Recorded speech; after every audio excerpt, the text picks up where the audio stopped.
Students, today will be discuss about essay on the Oxford movement. Okay. The Oxford movement, which is also known as the Tractarian movement, was fundamentally religious in nature and had nothing to do with Tory politics. It was not a political movement, but as it opposed liberalism in all its aspects. The Oxford leaders derived much from the philosophy of conservation. Okay. Among the various aims of the Oxford movement was to rehabilitate the dignity of the church, to defend the church against the interference of the state,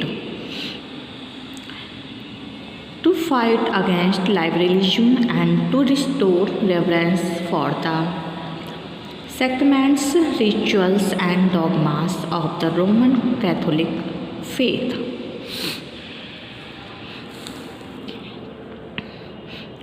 First, a religious movement.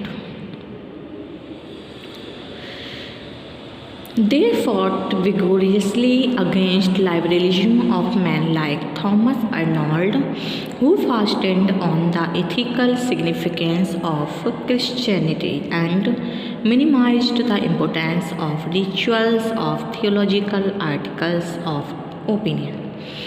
The idea of the visible church, a divine society instituted by Christ, with its sacraments, its rites, its priesthood, and its hierarchical appointments, was repugnant to Dr. Arnold, and one of the aims of the Oxford leader was to oppose liberalism of Dr. Arnold tooth and nail.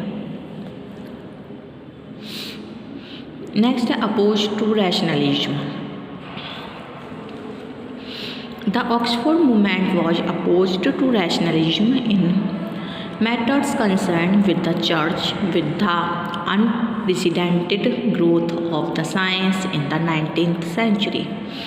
There was a growing demand that religion should be put to the test of rational scientific examination. T.H. Huxley and many others turned agnostics when they failed to test religious faith on the touchstone of science. The Oxford movement stood against too much insistence on religion and dogmas of Roman Catholic religion. The Quito Hugh Walker, the mainspring of the Oxford movement, was the dread of rationalism. The problem for Newman was how to check the growth of rationalism as he saw it in England. This aggressive anti-rationalism manifested itself in the Oxford man's affirmation of the miracles associated with the history of the ancient church and the numerous saints. Next, allied to Romanticism. The Oxford movement was allied with Romantic movement and derived much inspiration from the Middle Ages.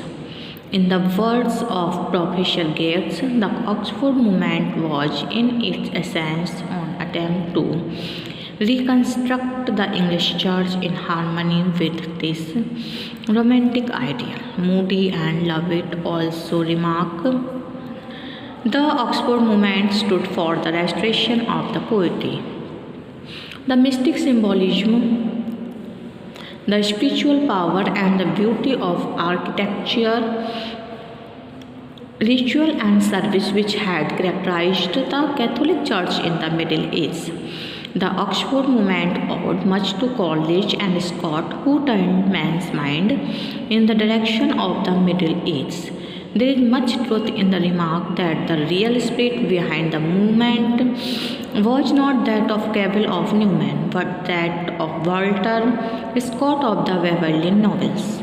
Newman wrote to Cavell on the 12th of September 1842 I have been reading Lockhart's Life of Scott. I really do trust he has done a work and may be an instrument in the hands of Providence for the revival of Catholicity. The Oxford men turned their gaze to the Middle East in order to escape from the drab monotony of life and materialistic advancement striking at the faith of the people. Next, against secular authority. The Oxford movement stood against the secular authority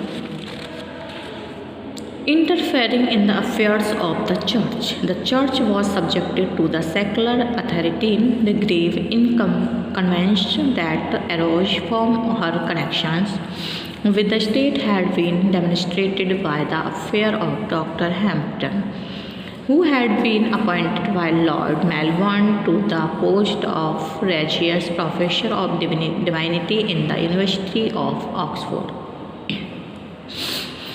His ideal of dogma as being a pure matter of opinion gave great offense not only to the Orthodox high churchmen but to the evangelicals as well. This indifference created much dissatisfaction, and the Oxford men advanced the view that the state should make the church free because it was more than a human institution.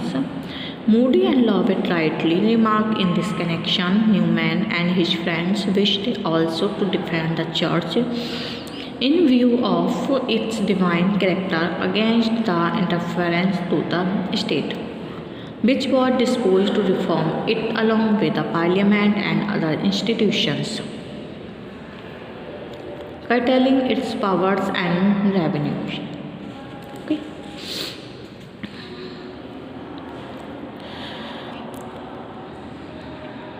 Next है इसके leaders of the Oxford movement. John Cavill. John Henry Newman was the summary and expression of the New Catholic movement, but the originator of the movement was John Cavill, who was the professor of poetry at Oxford. He was the disciple of Wordsworth. In July 1833, Cavill preached a sermon on the national apostasy, and this sermon formally inaugurated the movement. Even Newman accepted Cavill as its true and primary author. But the fact remains that fuel had been gathering for years, and Cavill chanced to light it. Cavill was a saintly, simple, quite modest, and sweet-natured soul, without having literary pretensions. A life of meekness, simplicity, sanctity, and its beauty and its charm were the times required a man of a strong caliber, and he who answered to the descriptions was not to the meek saint like Cavill, but a genius named John Henry Newman. Next is John Henry Newman. John Henry Newman was the soul and spirit behind the Oxford movement. He was a genius of broad sweep, of wider range. He had climbed the spiritual peak and glimpsed the illimitable sea. The sea that like a glittering girdle encompasses the world. He had seen the melting horizons. On his ear had fallen the eternal voice, the deep passion of the many sounding deep. He began as a Protestant and ended as Roman Catholic. He took this decisive step by his dislike of liberalism and his indignations against the interference of the state in the church affairs. After his return from the continent in 1832, he joined the Oxford movement and soon became its chief pilot. He wrote many of the tracts, and his one famous tract AC provoked volcanic criticism against him, and he took refuge at Littlemore. In 1845, he was converted to the Roman Catholic faith and was made the cardinal in 1879. Newman's conversion Roman Catholicism was assailed by the Charles Kingsley, who charged Newman of insincerity and a cleverly devised plot to win a large number of his followers to the Catholic Church. It was to vindicate his position as a Roman Catholic that Newman came out with the magnum opus Apologia Pro Vita Sua, traced his religious history, showing that his conversion was only the final step in course he had following since boyhood, praising Apologia Pro Vita Sua. W.G. Long says is a revelation of a soul's history and as a model of pure, simple, unaffected English. This book, entirely apart from its doctrinal teaching, deserves a higher place in our prose literature.